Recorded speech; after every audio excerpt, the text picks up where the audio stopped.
PKN episode 138. It's like a little test before of like strength. I've had girlfriends. I've been like, try to drag me. Like no, pretend like right now as I lay in this bed that I've been knocked unconscious or I've succumbed to the fumes or the smoke or whatever has happened, and you've got to get me out of here in the next 10 minutes or I fucking die. Go. She cannot move me an inch, not an inch, with all her might.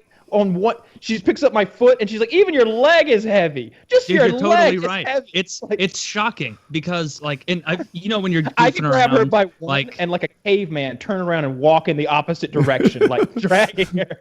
Yeah, you could do it easily, and you would get her out of that flaming house. You'd get her safely on the side of the road. It's almost disturbing because like Woody has said so many times, people are surprised. Like you've even told Hope, which is a wonderful thing to tell your daughter, like don't ever think like I can take that guy, because you can't.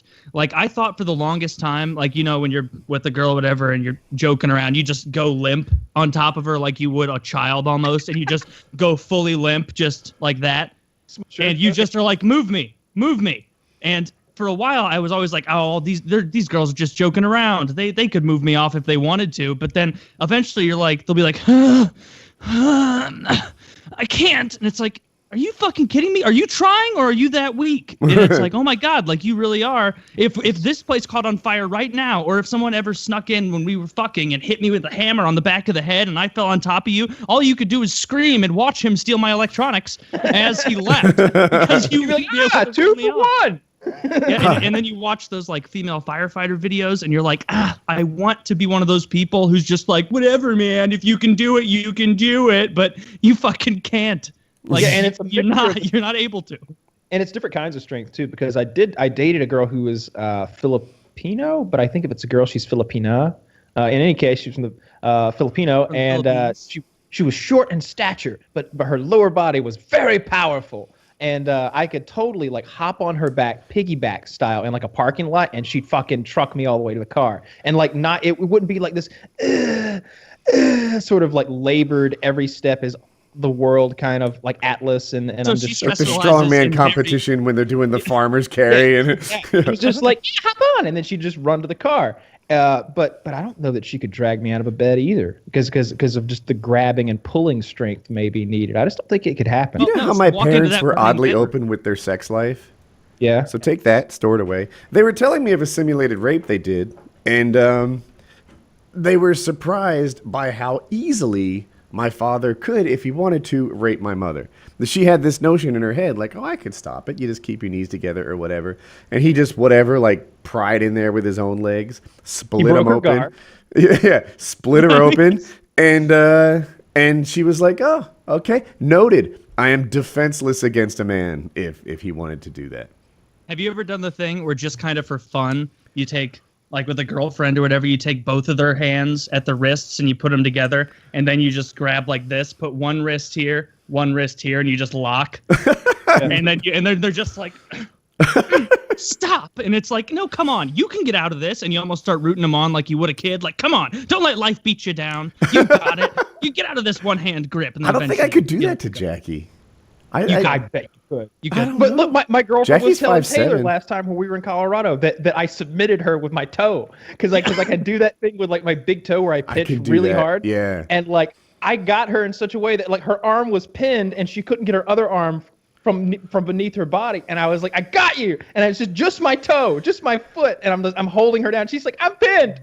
I tapped. In her defense, if you and I were fighting and I felt your fucking toes pinching the back of my arm, I would probably tap and be like, the fuck are you doing? You maniac with your fucking monkey toes. Like, See, before Taylor said that, I was going to say part of it is attitude. Like, and I say, so I was on a swim team, right? And all the guys like lived and breathed swimming, competitive swimming, looking for an edge, killing themselves every practice, etc. Like 80% of the girls, it was partly social for them. They were just kind of on a swim team, they raced and stuff, but whatevs. There were only 20% who had like a guy's attitude towards like, this is my sense of self-worth wrapped up in my achievements here. and they probably dominated. They did, yeah. Those were the All-Americans, yeah. And so, like, I think back to, like, getting submitted with toes. I think there might be this like. I think most guys would be like, yeah, that's not a hold that works. Fucking like break it or something. Like, I don't think Kyle could submit me with his toes, just because. Of course not. Yeah, because like I wouldn't Saying it would quit be there. gross. Flail a little. I don't think Kyle yeah. could submit his girlfriend with his toes. I think she quits too easily. Maybe. That could be, but it's also the thing of like, if Brock Lesnar and I were fighting and he has the same kind of toe dexterity that Kyle does, if he caught me with a little one there, I would still tap because I'd be like, this fucker's giving me a real pinchy bruise from his toes, and he's no way way. bigger and stronger. I'm not going to even go any further. Yeah. Enough is- Brock Lesnar is pedidextrous as I am. Pedidextrous. And I invented that. Yeah, It works. That's really Yeah, I great. like it. Yeah, pedidextrous. I like that. And let's say he has a hangnail on his big toe, he could kill you. That's a pedophile. Yeah. Kill you right there. 'Cause the thing He wraps about it Brock- around, just cuts If the Brock vein. has me in a, we'll call it a toe hold, even though that's already a thing. But if Brock has me in Reverse toe. if Yeah. Brock has me in a new wave toe hold, I have to make a decision whether I really want him to go to his second move. I might just be like, fuck it, I tap. You got me. Yeah, you got me. Because if you don't have And me, everybody you're just reads, like going the to. box score and sees that you were submitted to a toe hold. They're like, yeah, well, you got to tap to that. You got to tap. You got your knee blowing out. Right. After that comes the nose remover, and so obviously you tap out in the Yeah. Dude, Kyle, Like, you're a UFC two. fan. Has 2017 sucked?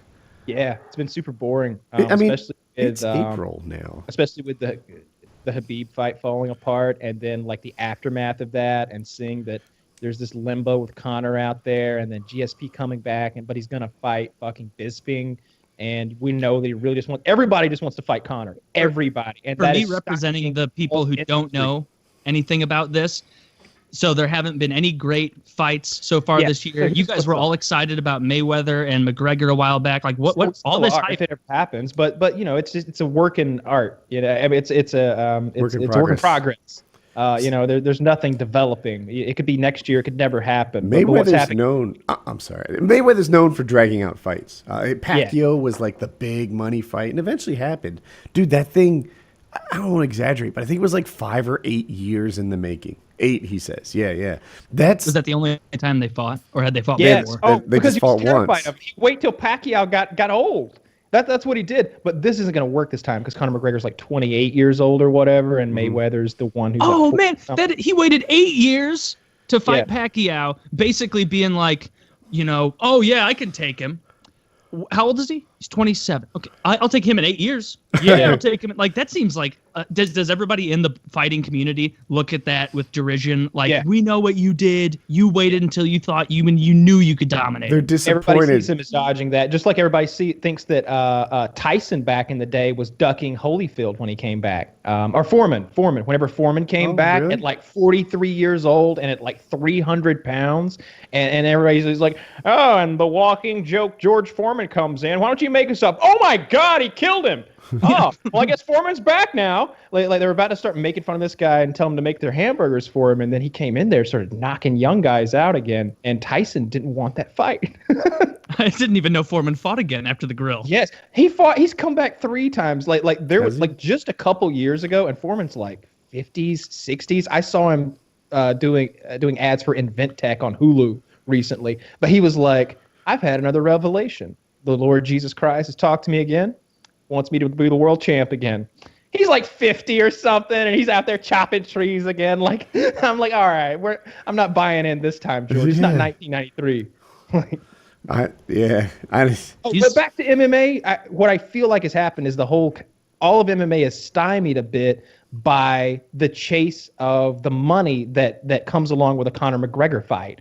All of a sudden, it's like they're like, holy shit! If you fight Conor McGregor, then you get paid, and not 8, 10, 15 times what we normally get paid. It's a huge raise to go fight this guy, and now you're on the next level. Now maybe you're the guy that other people want to fight so they can get to the next level. It's a big deal. So you got Nate Diaz. What's he doing right now? He wants to fight Conor McGregor again. He wants the trilogy to be completed. You got GSP coming back out of nowhere, and he's like, I'll fight Michael Bisping for the title. And they're like, yeah, that's cool, even though there's plenty of guys waiting in line. He wants Conor McGregor too. That's what he wants. That's the big money fight. That's what everybody in the sport wants. You even got what Cody Garbrandt, you know, who's like a weight class below. He's like, I'm gonna be the fucking 3-belt champ. He's my favorite fighter right now, by the way. Him and Yair Rodriguez. I like Cody Garbrandt and Yair. They're both really flashy. Great and choices. Yeah. real fun to watch. I like Conor a lot. You know, it's almost uncool to say you're a Conor McGregor fan because I am too, of course. Yeah, but because I'm the biggest he's not fighting Conor right. McGregor fan. because like there's a lot of new fans who like Conor. But I started UFC 1. Like that's when I started watching it. So I feel like I can like anyone I want. But Khabib and Ferguson was a really exciting fight that fell through. And Ferguson did something I don't like. He said, you know, like they tried to get him replacement fighters, and he's like, "Fuck it, nope. I was prepared for Khabib. I won't fight a different person." Less money, and no title. You know, he made even less money by not fighting at all. They didn't give him his show money either. They didn't give him all his show money, and the Give way him a he's fraction of his show money. yeah. So here's for people that don't know. Here's how it works. If you make weight, you typically get paid your show money. And that's usually half of it. And if you win, you get the other half. So a contract might be like $100,000 a show for a big guy like this, $100,000 a show and $100,000 a win. And his contract had like a special, this was like a one-off sort of deal. Like, oh, this is a super fight that people are really excited about. So you're going to get like $200,000 a show and I don't know, $200,000 to win. I'm making up numbers, but the concept is right. And, when his opponent didn't go, he didn't get the super show money, but his contract said that. Like it wasn't like Dana just changed the rules afterwards. And they talked to him, and they're like, "Look, like when they said, look, Khabib is out. This is the impact. Your show money is going to be this, like your normal show money, not your super show money. And you can fight this other guy, and you can do all this other stuff." And he just said no. And then he went on Twitter afterwards and was like, "I didn't get all my show money." Dude, you got what the contract said you'd get. That's how this works. But offering him Michael Johnson, no like interim title, and why would he take that? You can't. Khabib just took Michael Johnson apart a few months before. If you lose to Michael Johnson, then holy fucking shit! Like maybe you didn't have what it took to get in there with Khabib anyway, because Khabib took Michael Johnson apart. If you beat him, then that's kind of a foregone conclusion. You're supposed to beat him. You know, and it's less money. It's not what he was there for. Conor would do it. Yeah, Conor would. He would just say, he's just a man, and he'd go back to sleep. He does it all the time. Like he was supposed to fight Jose Aldo, and he took Chad Mendez. He was supposed to fight Junior Dos Anjos, and he took Nick Diaz. And I'm sorry, why Nate do they allow Diaz. this in UFC? Like when you say something like he was supposed to fight, you know, Stevie Fast Hands, and then he ended up fighting, you know, Frankie Shamrock or whatever. Yeah. Does that mean that dude who was getting in the fight decided, nah, I'm gonna go with this guy? Like different reasons. It's usually because that injury. seems really. Oh, okay, but so they're not just saying actually no. They're falling out. Well, or not they're not making weight. My They're only having point a is you physical can injury sometimes. Sometimes they'll manufacture an injury, or they'll break a hand. They'll get a bad cut in sparring, and you can't go in like that. They'll have some sort of kidney failure from the weight cut. They won't make their weight. Sometimes they're so far away from making their weight, they know that by making it, they'll be in shit shape and they won't be able to fight the fight. But it's never like, I changed my mind. But okay. So when a fighter can't make a fight, sometimes there's a want-to wrapped up in that, right? Like Jose Aldo, he was a brilliant 145-pound champion for a long time, pulled out of like half of his fights. And the thing is, if he had an injury that another guy might have fought with, he would be like, nope, I fight 100%, fuck off. And he got knocked for. He pulled out of like 5 title fights or something like that, which is why he was like a 10-year champ. He only fought when he was the best version of him. Conor, on the other hand, like Kyle and I went and saw him fight in Boston. The guy had a torn ACL in that fight. When he fought against whoever Cole Miller replaced, I don't recall. I think it was Seaver. I forget. But anyway, when he fought, he couldn't move his thumb. And he's like, you don't need a thumb to fight. I'm fine, right? And they're like, you don't need a thumb to fight. And like Conor goes in there and fights injured. Wrestling? Yeah, like you know, like I think choke him. When Dos Anjos pulled out with either a broken rib or a sore rib, people disagree. I think it might have been a foot, whatever it was. Aldo pulled out with the rib, Anjos with the foot, and Conor's like, I was more injured than both of those people for those fights, and I went and took a replacement. And Sure. so, like, you've got a good point there. But I think that this is somewhat different because they're both chasing after Connor, who's fucking making it real hard to catch him. You know, he doesn't want to get caught. You know, and they're like, I've gotten to here, and Dana doesn't want me to fight Connor. Connor doesn't want me to fight Connor. If I fucking lose, then I go all the way back down here. And the UFC is not a fair game. There's no guarantee that once I get back up here that I'll even get the fucking fight. And if I do get back up here, Connor might be gone. He might be a goddamn professional boxer now, you know, like, or a movie star, or retired, or in the WWE. You know, I want him now. I can't take this chance of going to fight Michael Johnson, who got his ass embarrassed last time he was out against the guy I'm supposed to be here fighting and proving myself against. I can't take that chance. And I'm certainly not going to take it for less money and with less on the line. Sure, if you say this is for the interim title, and if Michael Johnson beats me, he gets the interim and then he faces Connor, then yeah, you do that. But you can't have your cake and eat it too, UFC. You can't get your money today out of me, and if I lose, throw me away like yesterday's trash. Like, it's one or the other. Like you can't have your cake and eat it too. I like what he did. That's what I'd have done too. I'm there to fight this one guy, and then I get my life's aspiration, which is to fight the biggest guy on the biggest stage for the biggest amount of money, which is what a Connor. I don't like what he did. I understand it, but I feel like if you are the man, right, and they offer you like the 11th best ranked fighter, then you're like, what? Yeah, fuck, I'll take it. Give me an easy He's one. not 11th? He was 7th. Michael Johnson? Like, okay, 7th, right? If you think you're the champion and the 7th best guy comes along on short notice, you're like, yeah, it's probably like 3 minutes for a guy like me. But we know MMA, right? Like, this isn't like collegiate wrestling, where if you're number 1 and he's number 7, whoo, you're about to get thrown. This isn't professional boxing, where you're number 1 and number 7. You're not going to talk right anymore after this. Like it's MMA, and those. It's just such little things. Anything could happen. In the whole fucking fight. One blow, one strike, one feint. But that that's you don't the point of correctly. that's why arguably it's more impressive to be a champion in the UFC than that boxing. I don't know shit about boxing. I have no Less idea. impressive I'm now. just okay. Less impressive. But I'm saying think like that the what I don't championships are like about about. done away Correct with. me if I'm wrong about the UFC, but like part of the reason I can't get into it as much, other than I'm just like into team sports more, is like for hockey, NBA, NFL, every year there's a fucking schedule. It's like, all right, on the 5th we play the Patriots, on the 12th we play the Jaguars, like whatever. And it's like, it's not like you can be like, yeah, you know what? Actually, we're not going to play the Colts this week. Brady's not feeling hot. We're not the best version of ourselves. And like, it holds you to a structure. Like, if you lose 6 games in a row, sucks to suck, but you have to play that 7th game. With UFC and these single fighter sports, it seems almost like the guy fighting and his team has control of like, all right, we're going to have this fight, and then we're going to have this, and then we're going to have that fight. Oh, no, he's doing real good now. We're not going to schedule that one. And it's almost like you're just kind of stacking the deck of scheduling in your own favor, and then whoever emerges as the most quote-unquote popular in the fan of field, the fans, then they are suddenly the quote like best fighter, and they're the one to ramp. It doesn't seem like the NHL.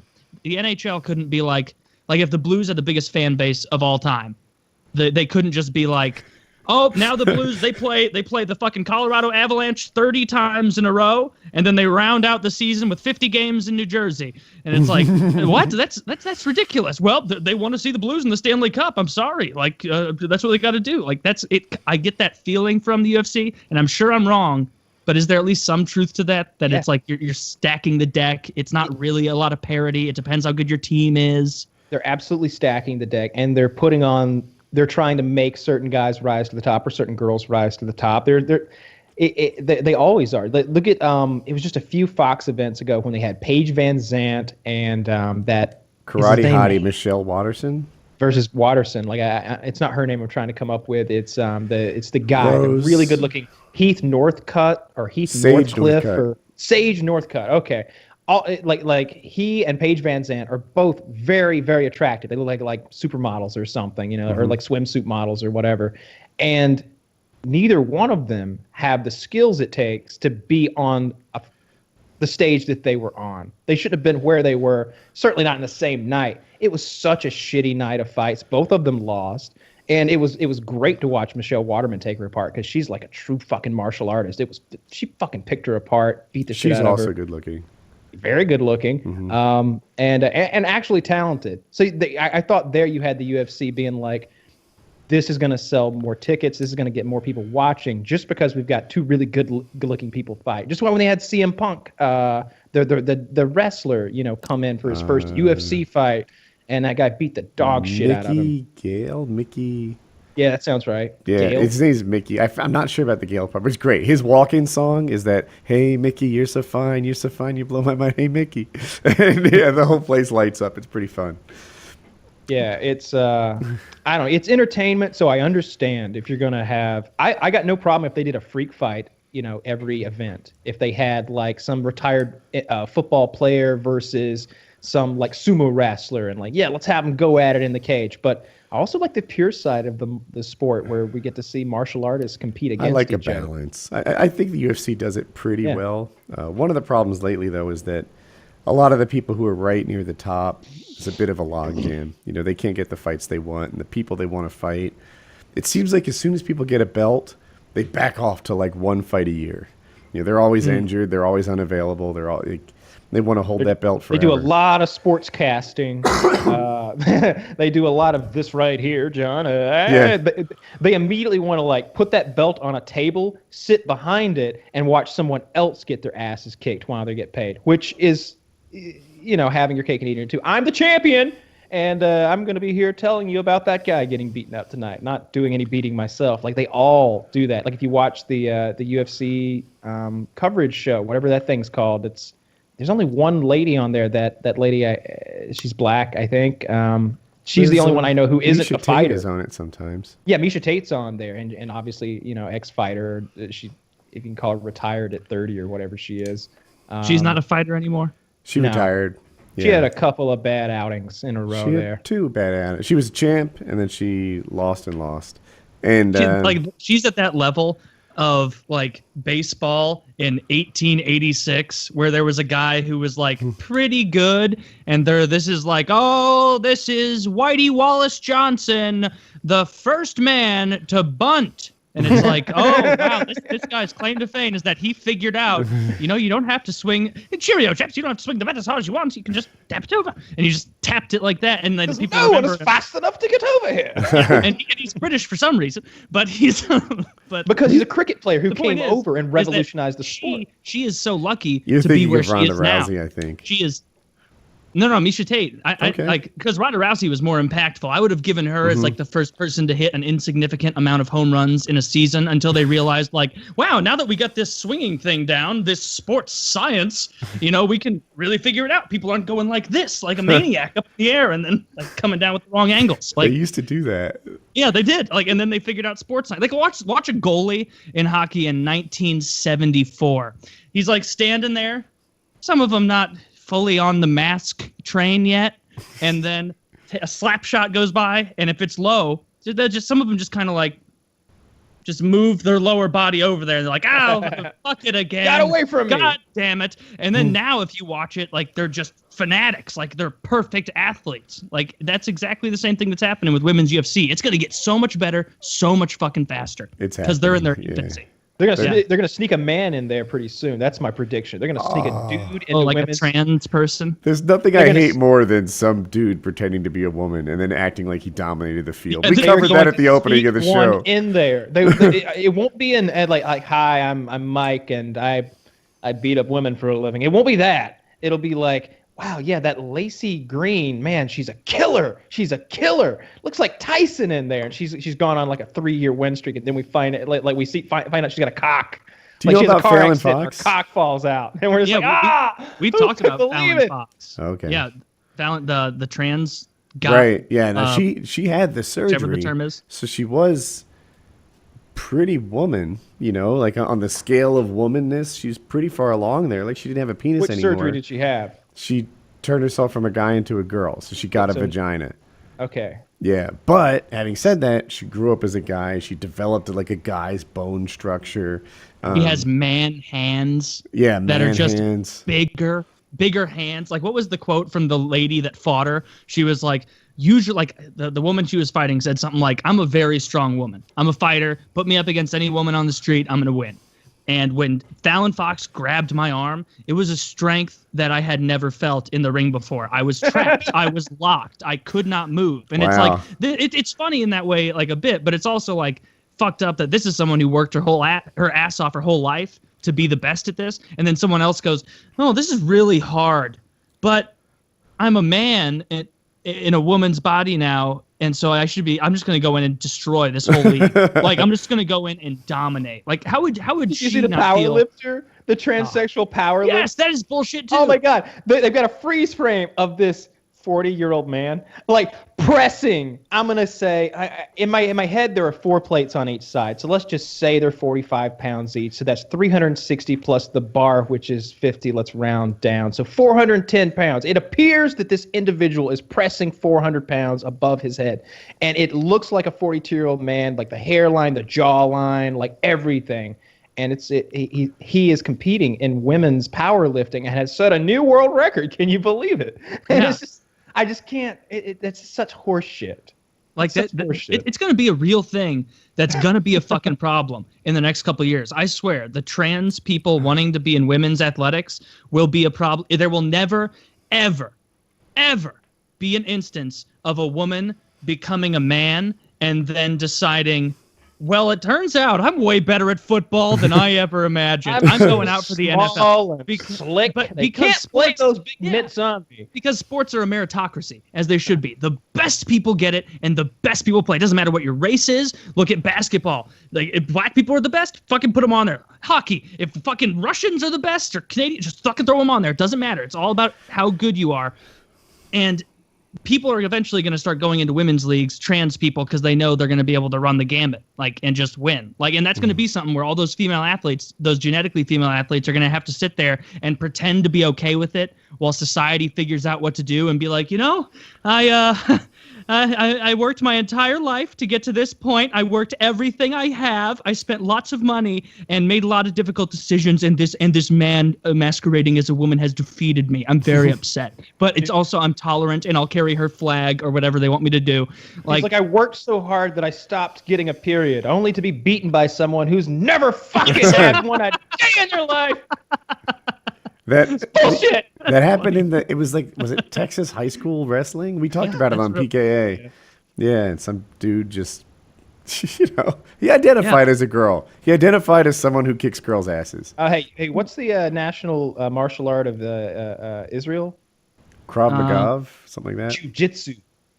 Jiu-jitsu. Jiu-jitsu. Oh, It came to me last night in bed, and I was like, I'm a genius! And then I Googled it today. Oh, it's fucking, that's the oldest joke ever, apparently. that's, Like, Isn't that the funny, though. worst when you think you came up with a funny joke and then you look it up and you're like, oh, I'm just a parallel thinking idiot. Like, but I like wasn't Amy as. Schumer. But think about like the I was gonna process go that I Schumer went on through. that. I wasn't a big enough asshole to be like, no one ever thought of jujitsu. I immediately was like, I bet you a lot of people. Yep, I didn't even have to get all the way through itsu. Yep. what was I But gonna yeah, s- it's a shitty situation because the biggest victims and all that are all the girls who are just trying to play sports in a league that they can be competitive in. You know, like it's just not fair. And the rule should Biggest just be victim is that guy at Nike who has to come out, figure out how to make a women's fucking sports garment that'll conceal this guy's balls.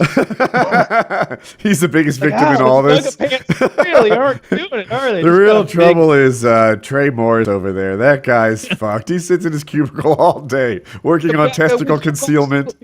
Rebecca, with your bicycle shorts, the guys over at Nike want to know: do you dress to the left or right? Dude, I'm envious of the St. Louis Blues. There was a fleeting moment last week where it looked like the Hurricanes might win. Yeah.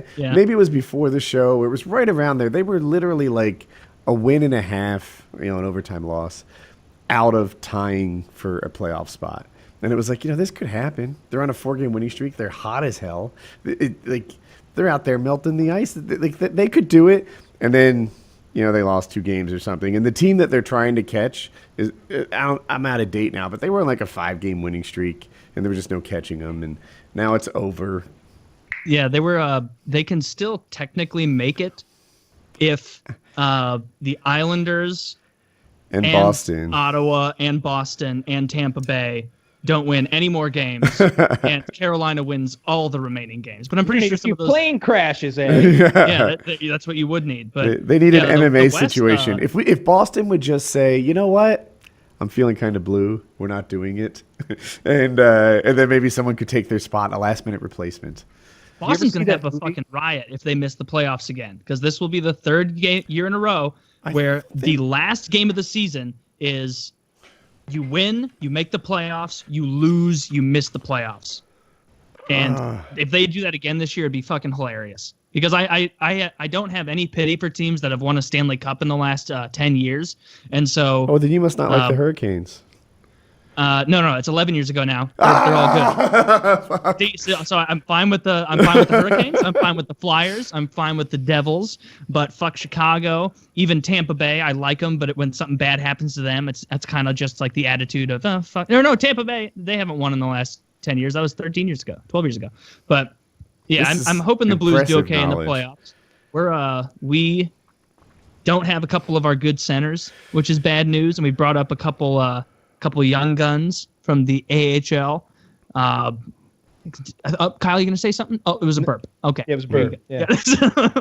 I'll tell you what. Oh, Kyle's got some hockey talk. Oh no, it was a burp. Both the Flyers and the Hurricanes would make the playoffs if they were in the West. If they were in the West, it's hard to know because you'd have to pick 2 teams to swap them out for. For the records.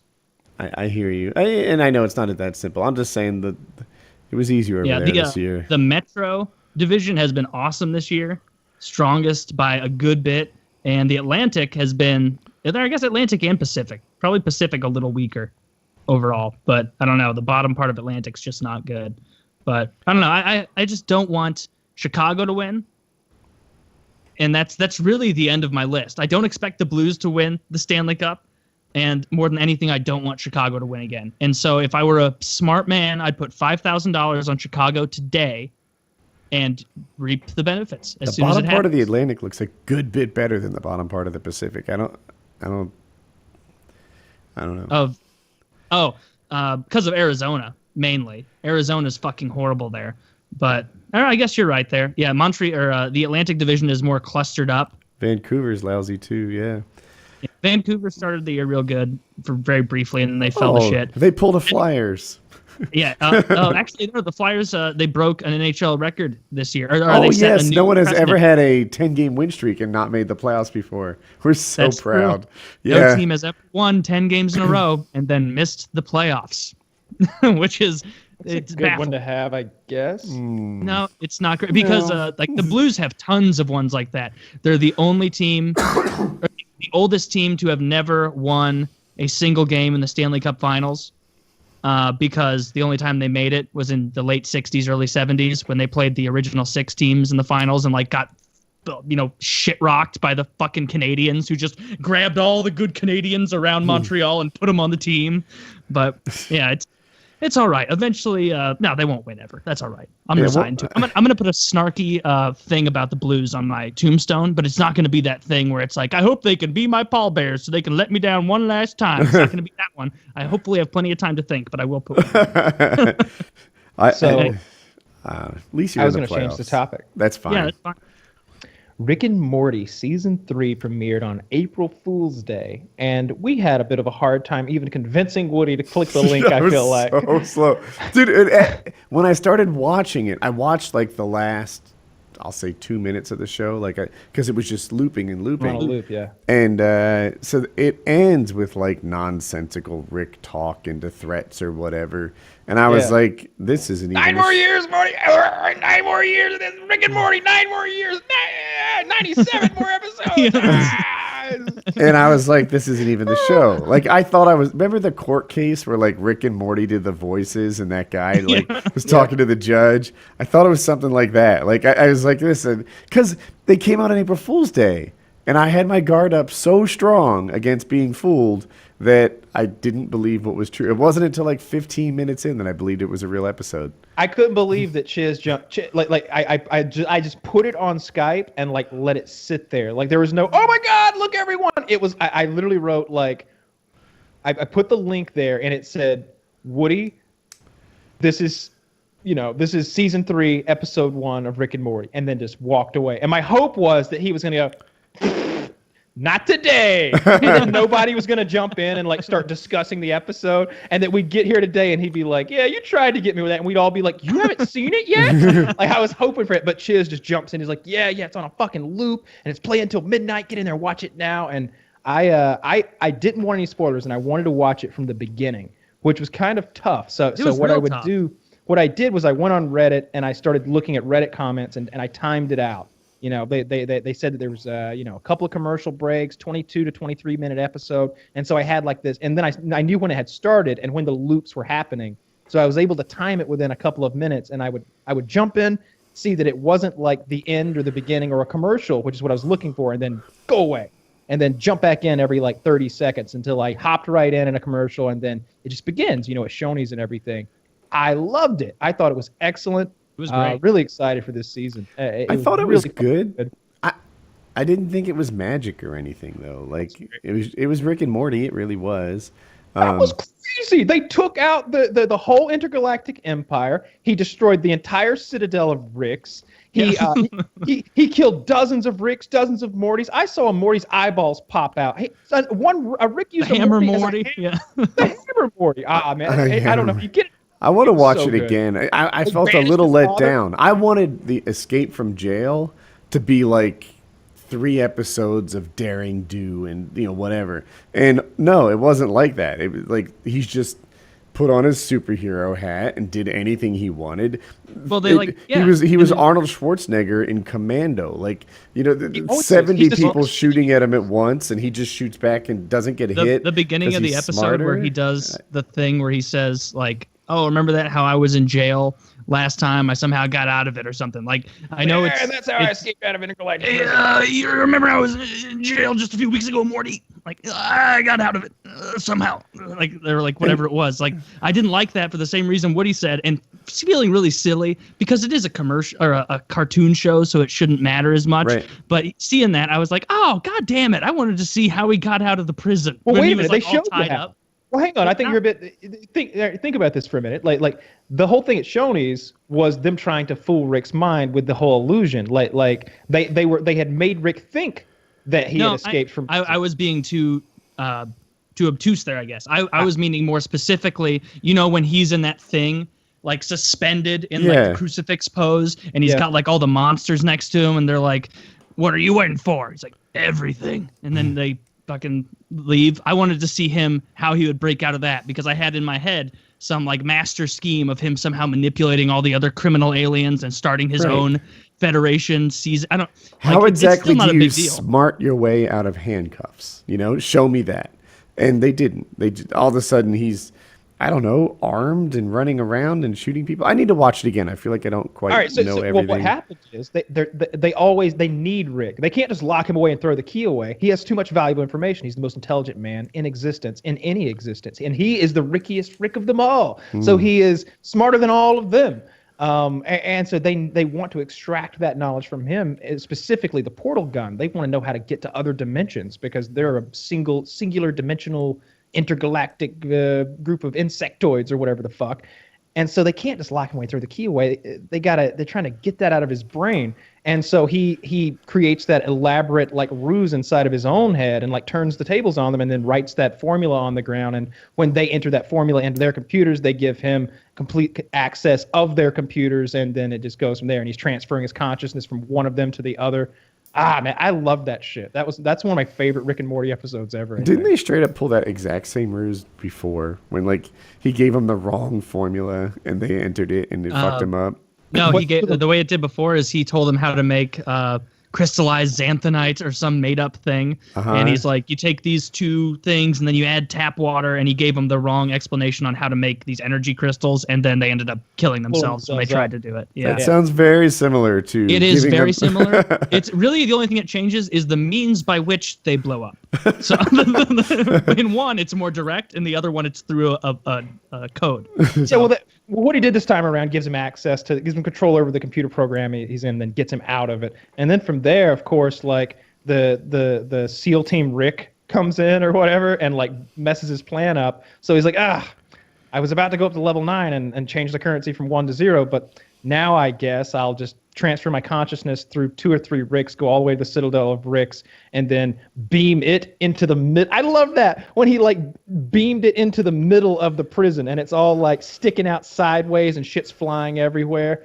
I really dug the episode, and I love that they did it on April Fool's Day, because I'm sure so many people saw Rick and Morty. It's out, it's out, and we're just like, not today. I like any kind of thing that like those companies do, especially Adult Swim seems to do a good thing with this, where they do marketing and certain things in a way that kind of flies in the face of propriety, where they're like, you know, for most companies, if they were like, hey, let's do the newest episode of Walking Dead as a surprise, and we just put it out there and stream it, and we see what happens. Like the ABC or whatever fucking channel has Walking Dead, they would be like, AMC, they would be like, yeah, no, we're not going to get any ad dollars for that. We're not going to be able to monetize it at all. And then like when people like Adult Swim or Rick and Morty do it, it's very endearing. It's like a good faith. It's a way to build good faith for your brand. Like nobody would think that Rick and Morty is like a YouTuber in 2012 that uploaded a Call of Duty video every 10 days, and then they uploaded one every 2 months, and then they uploaded one 3 times in a day, and then they uploaded one 10 days later. Like, and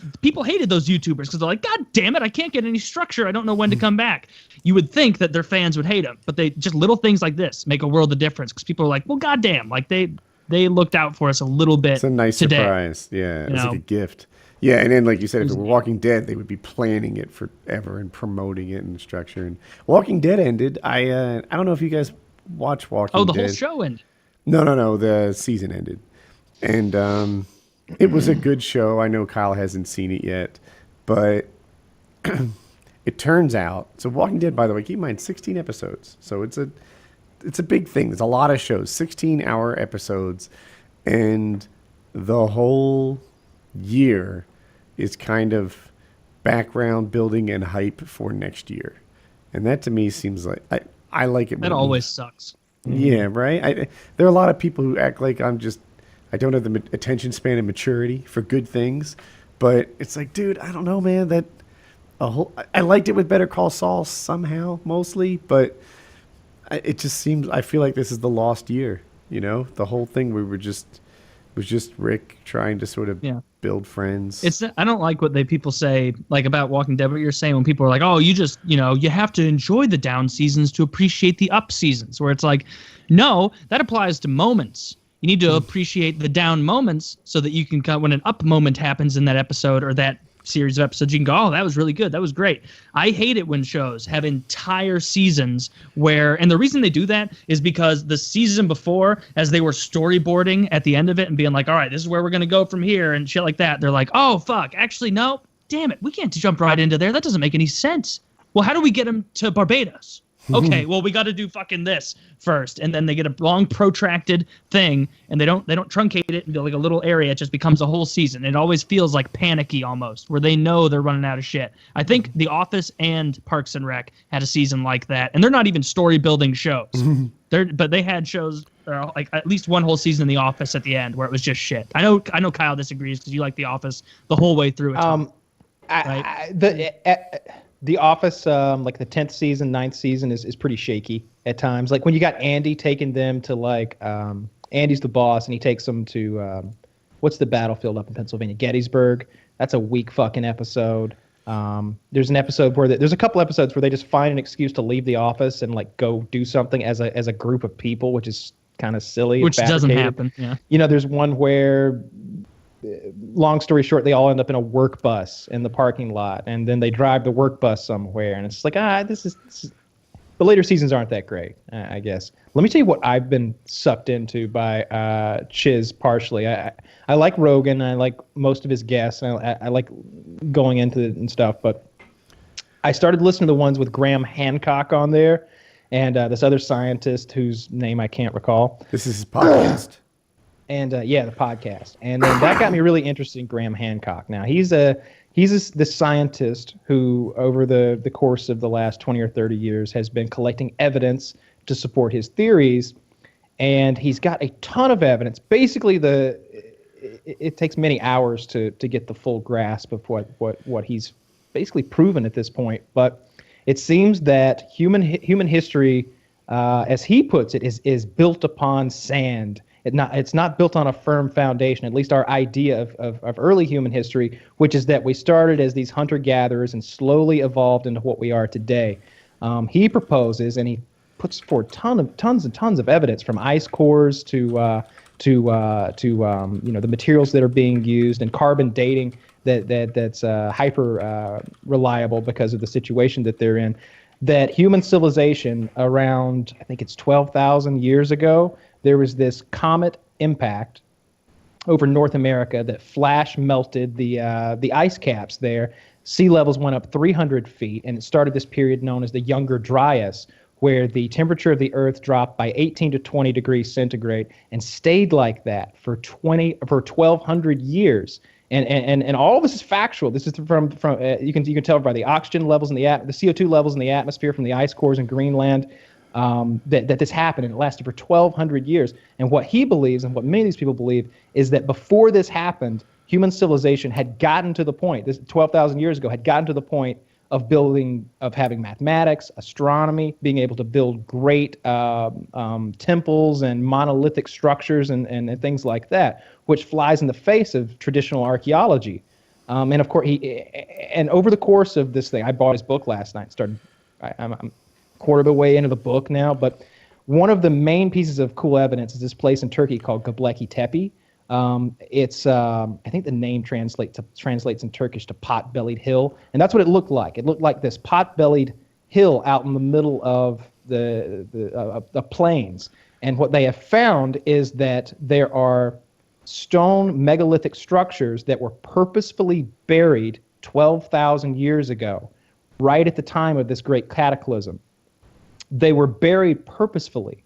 They were used for a few thousand years and then sealed in with earth. And because they're sealed in, the carbon dating on the material that's at the bottom of it is super reliable. It goes back to 12 to 15,000 years. And these things were originally, when they were discovered, they were like, oh, well, that's medieval work there. Like that's not what we're here for. The team from Boston University was like, that's medieval stonework you're looking at there. We're here for ancient stonework. And they just wrote it off. It's not medieval stonework. It looks like medieval stonework because it's so fucking good. And the carvings are so good. There's all these like high relief, which means like deeply carved carvings of lions and all kinds of animals and human beings. And some of these human beings are tall with beards holding handbags, curved handle, square handbag. They go to Mexico. There's another picture of these tall bearded men with their handbags. And in the legends from Mexico to Assyria to Turkey to all these ancient religions, there's a name for them. And they claim in all of these different societies and civilizations that these people were from a lost civilization.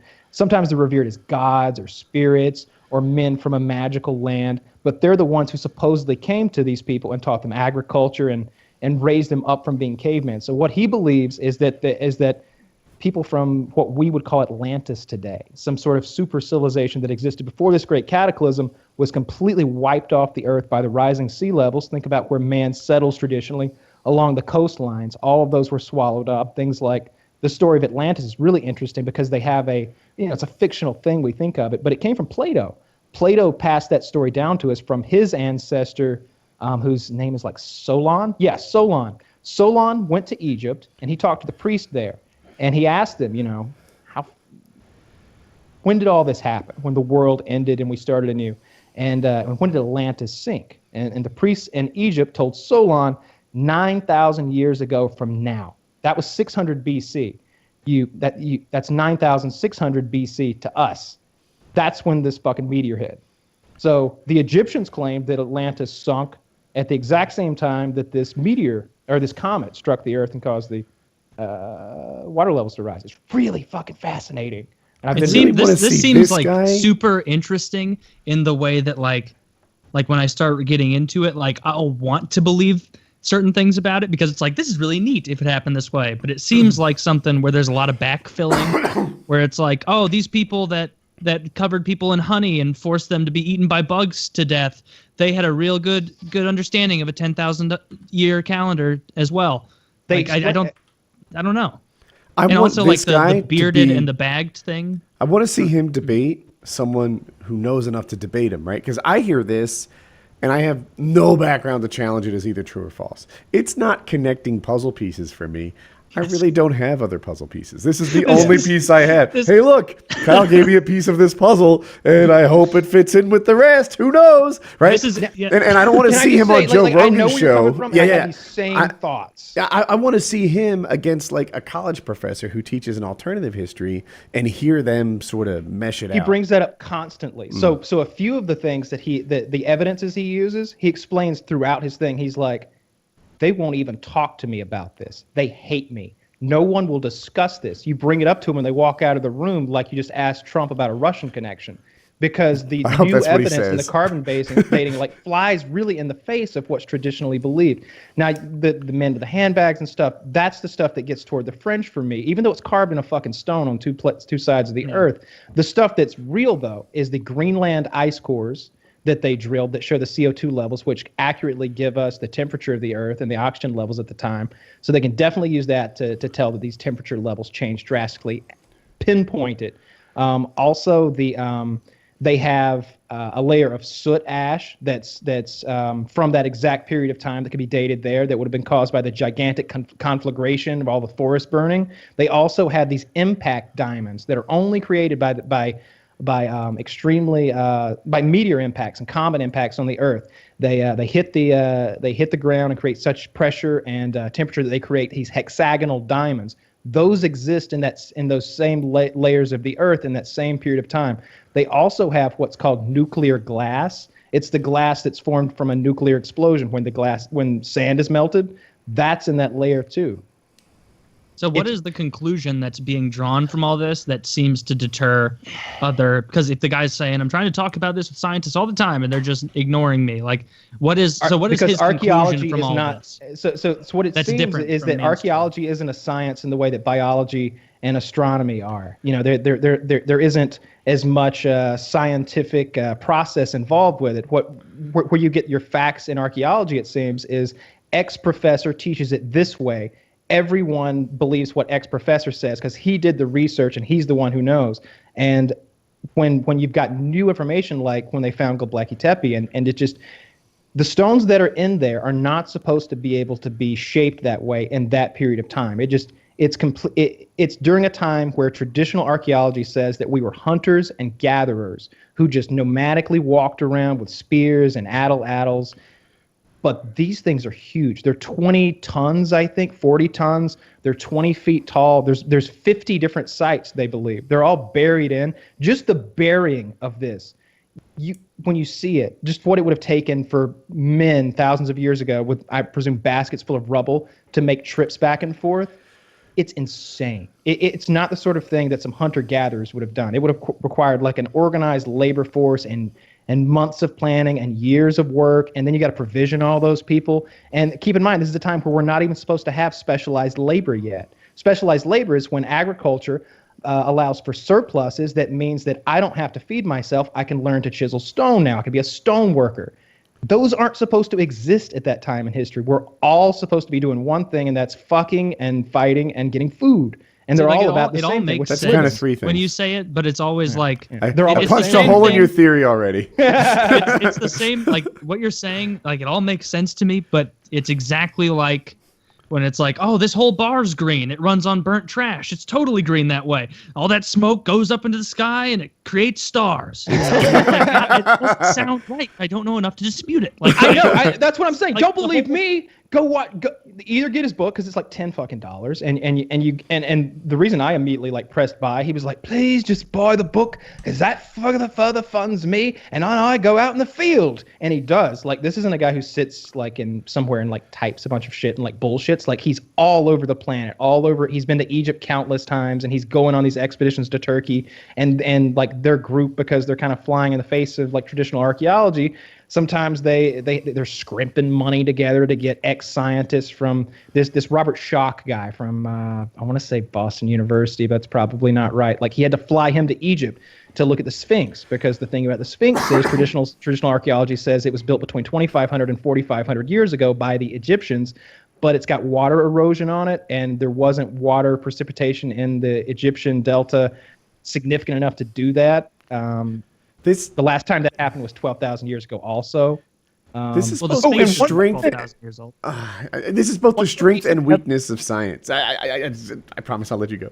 But it's like, what's cool about this is when science is wrong, usually they'll get around to saying, okay, mess that one up. This is our new theory, right? So science can never stay wrong because they just switch to whatever's right. But when science is proven wrong, you're also like, well, what else are you wrong about? You know, at least the church over there has been consistent with their message. You know, stay away from your shellfish. And you have to like keep in mind, like it's so easy to be like, oh, that's done, said and done. We all believe that, and we're all okay with it. But there's absolutely shit. I don't know what it is, but there's absolutely shit that's totally scientifically accepted right now that we're gonna find out in 10 years. 15 years, maybe 5 years, is like, oh man, we didn't just have that wrong. We were actually doing the wrong thing. Oh, fuck. Oh, I this feel is like make us I've look watched bad. that happen 5 times with diets. Now, the general idea of what eating right is more or less consistent. But I'll tell you, when I was a kid, milk was considered a health food. You know, like they would like force us to drink it every dinner because milk makes you big and it's like spinach and Popeye, right? Now milk is viewed as kind of it's better than soda, I guess, but like it's more middle of the road. It's not this superfood. Exactly, and you know the calories in, calories out thermodynamics thing that you've heard me fuss about this and that.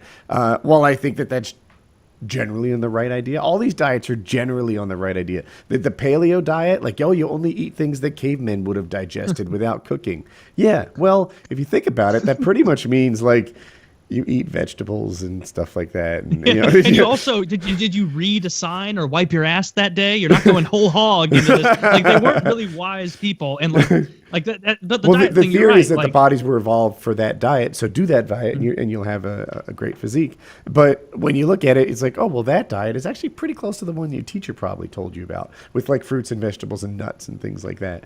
But I think my theory is they're going to be like, I'm making shit up, so it's not going to be exactly right. But they're going to be like, oh yeah, when you eat this, your body has this like insulin response that triggers it to do this or that, and you know this kind of food satiates your feeling of hunger more than that kind does, and you know this kind is more easily converted to fat, and that kind just goes straight to the poop chute, and like I suspect that's where we'll be at some point. They'll never, like, dieting's an interesting example, but that'll never be fully figured out, really. Or it'll be figured out. I'm sure they've got it pretty much down pat. Yeah, they're probably close to But it will never be a unanimous decision on what's best, because there's too much fucking money to be made to convince people that losing weight and getting in shape, it's not just eating right and working out. It is a huge, laborious science of steps and measuring and timing and this. Powders. And you can't do this on your own. People try it on their own all the time. The best people try this on their own and they fail. I can't lose weight to save my life. I eat McDonald's like twice a day. And people I've tried everything on KFC's menu. Nothing works. I've tried everything except for moving more and eating less. And like, that's all that you have to do. Like, and when you're eating healthy, like, you don't have to be, you know, The Rock, where he posts like all those like celebrities who post pictures on Instagram of their meticulously laid out diet plan. And it's like, wow, The Rock, I bet you personally just spent 7 hours preparing your meals for this week in your kitchen. Wow, I bet you did that. That's real. Like, I bet you did. He didn't. I guarantee it. There's a whole subreddit for that. Where yeah, you know, I looked at that today. Yeah, and Yeah. it seems like a good idea, and that is a good idea. It's a great idea, but you don't have to have all these supplements and all these crazy things to get in better shape. But if you can tell someone and convince them that it's easy, the exact same reason that one of the best lines in marketing out there are weight loss pills that say, this is for serious weight loss. If you only need to lose 4 or 5 pounds, this is not for you. Oh, magnifique, brilliant, fucking brilliant, because you have just found everybody who needs 4 pounds to lose in the country, and you have them sitting there going, oh shit, this isn't for me. Well, they couldn't. I mean, it's still safe.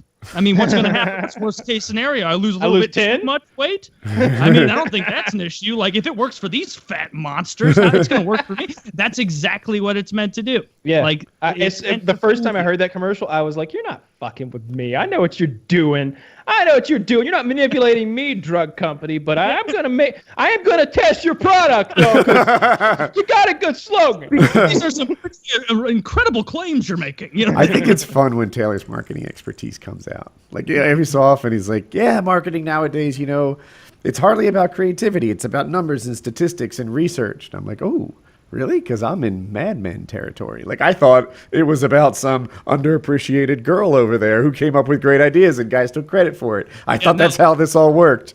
That's like what was funny watching Mad Men, like, because I watched it years ago before I got more into advertising and marketing professionally. And I'd watch, and like one of the scenes that jumped out at me was, I was never a huge fan, didn't watch a ton, but when Don Draper's sitting there with the cigarette company Lucky Strike, and his idea is like, it's toasted. That's it. And people are like, but it's all toasted. He's like, yeah, but that doesn't matter because we're implying that they're not toasted. And it's like, man, being in marketing in the 50s would have been so easy. Just being like, this sounds pretty good. Does someone want to look it up and see if someone else has done it? Look it up. What do you mean? You're right. Fuck it. Let's keep going. Where would we look? Now it's so many numbers and so much data that it's like you can, like, it's not intuitive really at all. You can be like, man, I think that people would really respond to this kind of messaging. And then you go out there and you run a test and you're like, oh shit, once again, I broke the #1 rule of marketing. Never use yourself as an example because people don't engage with this. Like, that's the hardest thing is people want to treat it intuitively, but it's not because you want to believe that everybody thinks the same as you, but they don't. There's a parallel in computer programming. Computer programmers, they have all these like business ideas and things. And what do they build? Tools for computer programmers. Like if we just had a better text editor, I'd take over the world. You fuck. You're the only guy doing text editing. Like, you're the only one who thinks that if you could align parentheses better, that this would be $1 billion idea. The truth is everyone else is like Facebooking. Because you put yourself in there. And he's like, for me, I would love this service. And I would pay $100 a month for it. I bet other people would too. Like if there were, like, it'd be like me being like, we're going to start a business where every month you send a fun fact booklet of Lord of the Rings trivia to people's houses. We're going to charge $10 a month, call it Loader for Fun. And that's what it's going to be. But yeah, it is interesting. Yeah. I strongly suggest that if either of you were a little, if your interest was piqued at all by my talk about the Hancock guy, you watch the Joe Rogan Experience that has him on it. I'll link it here because he's got him and it's that other guy Randall Carlson who's also a scientist and he does a lot of field work too. So nice. One of they kind of go back and forth and they both strongly believe in this theory of the meteor, the comet impacts. That sparked the beginning of the Younger Dryas, and that's all accepted science. That there is a Younger Dryas, that there is that period of temperature change. That is hard factual science. Do you know where science. The impact is? North America. They think it was Canada, because there was an Here's the thing: they think that this ice cap was flash melted. I kind of skipped over that, but they think when this thing exploded in the atmosphere and melted an amount of ice that's just extraordinary. It's hard to even fathom. And they have all of this evidence for where the water went, and they can show you where it spilt and created these elliptical canyons, these horseshoe waterfall canyons and stuff. It's really fascinating to go down the rabbit hole with these two guys. There's a really big meteor strike. I don't know where it is. It's like in an American desert somewhere, so say like Arizona or something. And it's amazing to look at. It's gigantic. It's I don't know why people don't visit it more, but it's a place that paramotorists like to fly. Like they can wake up early in the morning and fly in this like giant meteor strike. Oh, that's cool. Yeah. So I was hoping it was that one, but No, they don't know where this one. Probably not. They don't have an impact big, crater, though. and he's to get to your point, like is this pseudoscience? Is this fringe science? He goes back and he explains that the whole idea of the dinosaurs being done in by an asteroid was completely laughed at for a long time as well, and it wasn't until when they finally found the impact crater down there in the Gulf of Mexico that everybody was just like, all right, I guess that's what fucking happened then, because you got the crater, and you've got the hexagonal diamonds that are created by that impact, and you've got the nuclear glass. Is what there's another name for nuclear glass, but it's glass that's created by sand melting when a fucking nuclear bomb goes off or when a meteor hits real hard. so I have it. I'll show it to people. This is the Arizona nuclear strike, or I'm sorry, meteor strike. Meteor. And it's really big. Like it would. And the seem thing with huge. all these is they're always like, look at the size of this hole. Did you know that this was made by a meteor the size of a pack of chiclets or something? Like some ridiculous stat. Yeah. It's ridiculous. Yeah, I wish I could remember didn't how think big of they that. said the one that that created this whole thing was, but it's not enormous. Yeah, like it was probably like the size of a fridge or something. Like it's ridiculous how much energy those things have. What if we had a meteor strike and it like cooled everything off and solved global warming? Like it just like yeah, you know what? Now we need carbon because it's fucking cold out, and if we could warm the place up by a little bit, that'd help. How big of that would be the biggest problem solver ever. Just be like, all right, you know what, Bangladesh, keep producing, keep doing your thing. We're not cutting you off. That's one of the most interesting parts when he's like laying this whole case out, because he lays it out over the case of hours. He's like, all right, now like modern climatologists are freaking out that our temperature has supposedly raised by 1.2 degrees over the last 200 years. And then he shows you the CO2 map, and it's this zigzag line that goes north to south. And he's like, right here, it changed 20 degrees centigrade in a day. In a day. Like we're talking about 200 years of man's industrial work supposedly has raised the temperature like by 1.5 degrees. And they're terrified of 2 degrees. And this was 20 degrees overnight globally. The entire temperature dropped.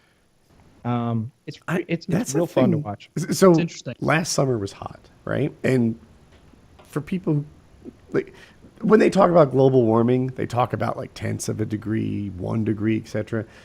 The median temperature in July in Raleigh is like 89, and it just seemed like that's the median high, I mean to say, and it seemed like it was hitting 98 like 20 of those days, 20 out of 30 days. It broke 100 a bunch, and I'm like, what the fuck? Like I thought global warming was a degree, and it's like 10 degrees, 15 Well, degrees. it's 1 degree of the average temperature of the entire planet, though, going up. So I fully understand that. I'm sure somebody in like Vietnam was like, dude, it was cold this July and balanced me off.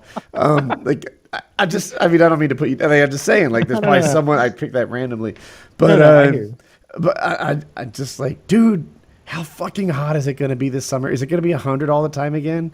I got to get skinny. I can't take this fucking heat. I'm fine with winter continuing the way it's been, because the last 2 winters have been perfect. Oh, yeah? Like no snow. I think we got more snow in March than we did in February this year, by a lot, because that was kind of aggravating. Is like, those like March 18th snows where you're like, you couldn't get this out of your fucking system like 6 weeks ago. But yeah, I'm fine. Summer, I'd rather have a summer that's too hot than a winter that's too shitty, I think, if I had to pick one. Oh, it's a tough one. Yeah, I would like it if March was as nice as February this year. Yeah, that'd be cool, in terms of heat. But yeah, the hot summers, they're pretty hot. We're getting a pool. Maybe that'll change my attitude on yeah, stuff. that'll be nice. You're going to be loving it. You're going to be just, running all your lights and lamps and your extra generator just for the fuck of it to keep the weather the same. Like, just sitting out there by your pool. I hope that works out. I just know it's not going to. I just know it. Yeah, they seem competent and stuff, but they're at. I remember in computer programming, the first milestone or two were never missed, because they was just like, hey, did we agree on objectives? And even if you didn't, you could just say yes, because like, what the fuck? Yeah, we did. We had our first milestone. Aren't we awesome? And it wasn't until like code had to run that people had to admit whether things were on time or not. And now we're at a stage where like, hey, did you get the permit? And they're like, yeah, we got permits. Permits are cool. Hey, can we get another copy of your survey? Oh, okay.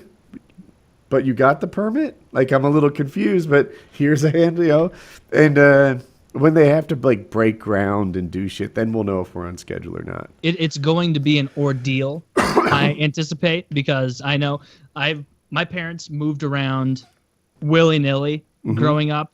And even after they divorced, when I was bouncing around those houses, they moved around a couple times each then. So I've lived in like 10 or 11 different houses, all in the St. Louis metro area.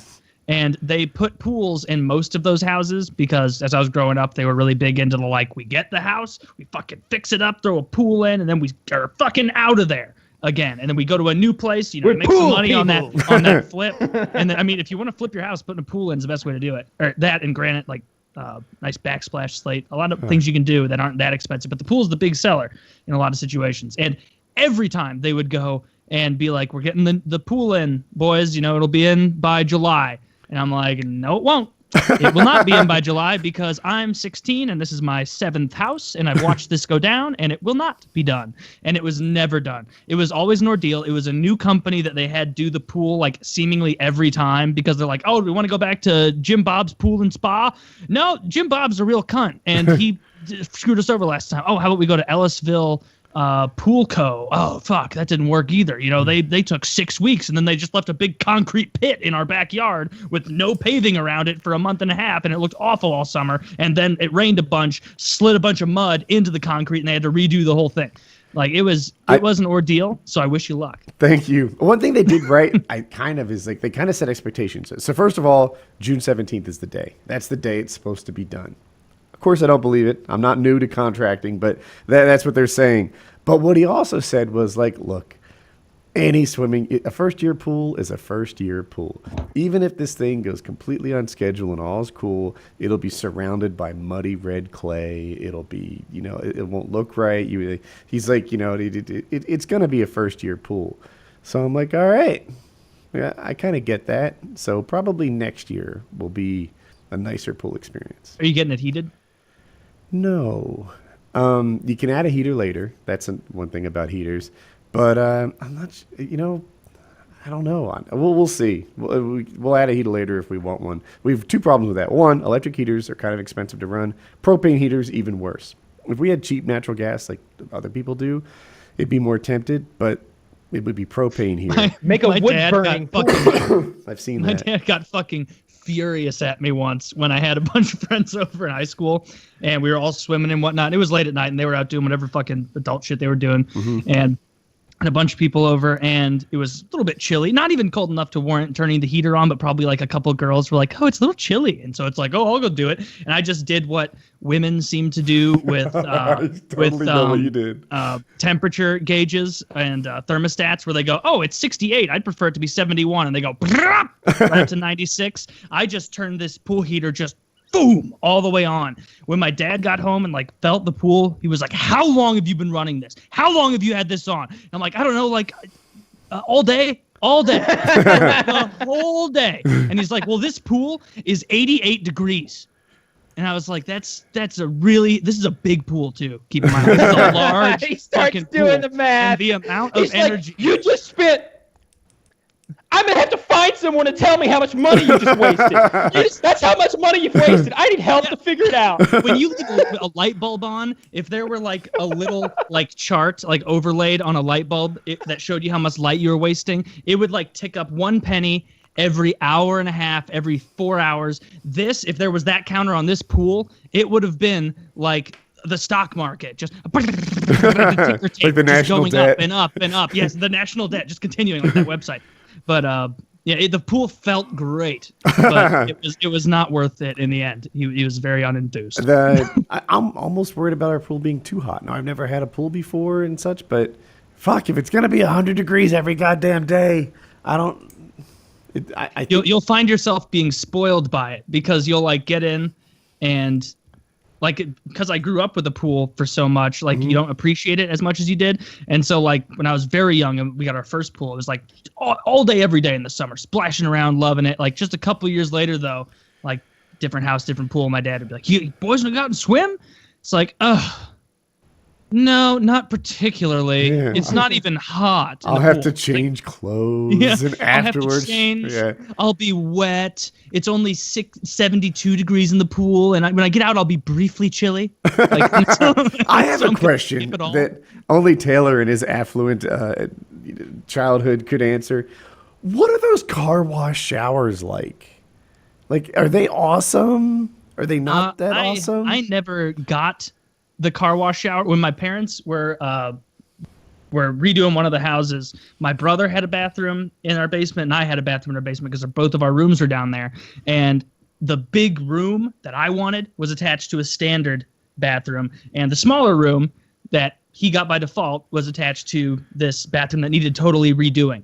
And so I was like, I'm not going to wait for that to be done. Fuck it. And of course, my mom came down and does the thing she does when she does this shit with houses where it's never just like, oh, we'll just put in a little bit here and that'll make the value more. She's like, this needs to be an Olympic level spa for whoever's child is in this room when we sell this house. And so like I watched like with chagrin as months went by as like the contractor was in there and like putting in like 5 different shower heads on the side.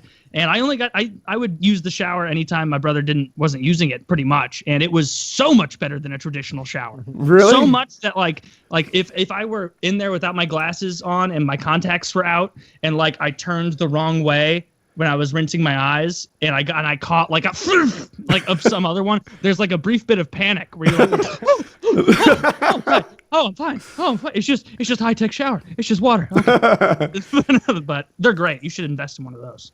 Like 3D waterboarding. Yeah, Or I just like you those can things get a lot. giant rainforest shower heads, they call them. I don't like that. Just like this big. And well, you have to get ones that you can increase the pressure because a lot of them, they just like drizzle out and that's Yeah, annoying. you can't get clean. Yeah. Yeah, I need you need pressure. ones that come out with pressure, but those are Yeah, when I get out, I don't want there to be any residue at all. I'm a little OCD about that. Like I think I wonder if people get out and like have like shampoo at like the back of their hair, like behind your ears and like back in that. Like, is that shampooey on some people? Because I fucking guarantee it's not on me.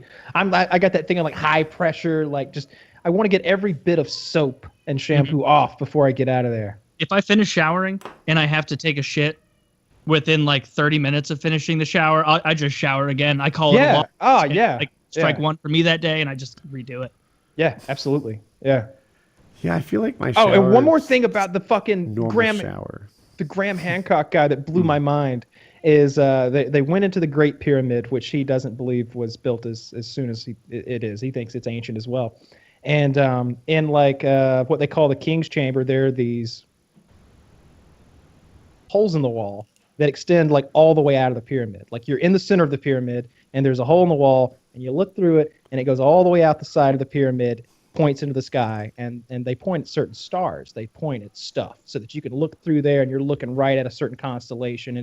And a lot of that's really fascinating. But then they went into this other chamber and this guy was like, why are there no holes in this chamber? There should be holes in this chamber, holes in the other chamber. Why not here? So he walks around with a hammer, tapping the walls until he finds one that goes donk, donk. And he's like, huh. And he hits a little harder and it fucking opens up. There's a hole in that wall too that's been covered up for thousands of years. And he looks and you can't see out of this hole. It's a shaft. And this shaft is like, I don't know, big enough to stick both your arms in, but you'd never crawl in it. Like this is like coffee can size. And so they send a robot up into this thing like recently, like 10 years ago or something like that. They send this robot all the way up there. They get way, way up there, and there's a door with 2 handles on it. In this thing that's this big, there's a door with 2 handles on it just blocking the fucking way. And they're like, well, what do we do now? So they send another robot in with a drill on it. They drill through this fucking thing, and they back it off, and they send the camera through. And there's a space, and then another door. And then he's like, and we haven't went back yet. And I'm like, Oh, let me buy the book. Let's get him back out there. This is some Egyptian pharaoh's like dummy tomb, like to ruse the bandits. Where he's like, "What do we do behind this one, Pharaoh? Just put another wall behind it. Just another wall. Keep them looking for my golden."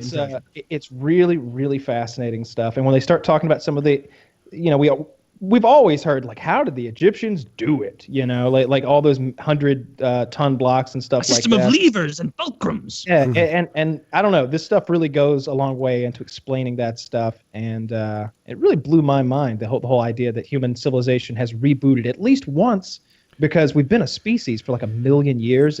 For like a million years we've been physically us, right? Think about over the last 100 I think years. like 200,000 years. Think about over the last 100 years, though, how quickly we went from riding horses to flying jets at Mach 3 or 4, right? Like, that's within how many lifetimes? 2 or 3, 4, Crazy, maybe? right? Like think about how many generations, the thousands of generations of humans that have come and gone. It easily could have been that we got to the point of not building cars or spaceships, probably. That seems outrageous to me. But we got to a point where we're like, I don't know, got swords and we're living in cities, and then it all gets fucking wiped away. That could have happened 10 times. To Kyle's point, like, if you're born at just the right time, there were people who were alive for the Wright brothers and the moon landing. Yeah. Yeah, a lot of people were alive for that. Like, people were born and then only like 60 years old or something when they landed on the moon. 1910 to 1969 or something like that. You know, Is it's that over the it? course of less than 60 Yeah. years. It's not a ton. It's within the We're the like, lifetime. First flight, if 1903. life is He's going to be 1903. right. I thought it was 1910 is cars, isn't it? That's the Model A Ford, I think. I don't know. I Okay, just Googled it.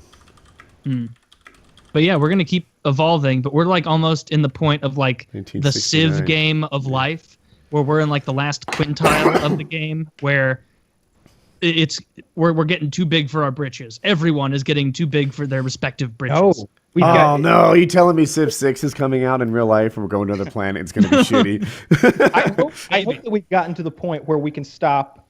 If this is true, right? Like, if this is true that we got reset, and I'm telling you, like I bought the book, and I also watched like 5 or 6 YouTube videos, and there isn't a lot of fringe science to this guy. Now, this guy does believe in using ayahuasca and things like that. He does believe in that stuff, and I'm starting to kind of buy into that a little bit too. But he doesn't get out there too much with like ridiculous bullshit that I've found. And most of his stuff really seems to be rooted in actual hard science that you can measure, weigh, and look at in your hand. I lose it on a lot of those, like, I don't know even like the genre to put them in. I guess Joe Rogan scientists, like when they go whole hog into the ayahuasca, shrooms, these hallucinogenic drugs. They're not just chemicals that alter your perception.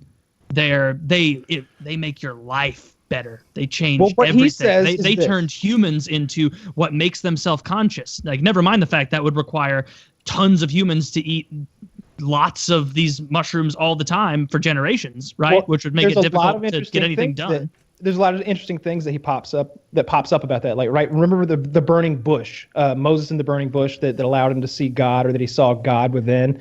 That's the acacia tree, which has NDA in it, that hallucinogen. It just does. That's an accepted fact. And what was the other thing? Oh, cock. Just watch it, and I promise you'll be fascinated by I'll the give it a whole thing. shot. And I'm really starting to buy into that shit. It's real interesting stuff. You guys want to call it a show? Call it a show. That would be awesome. All right, PKN 138.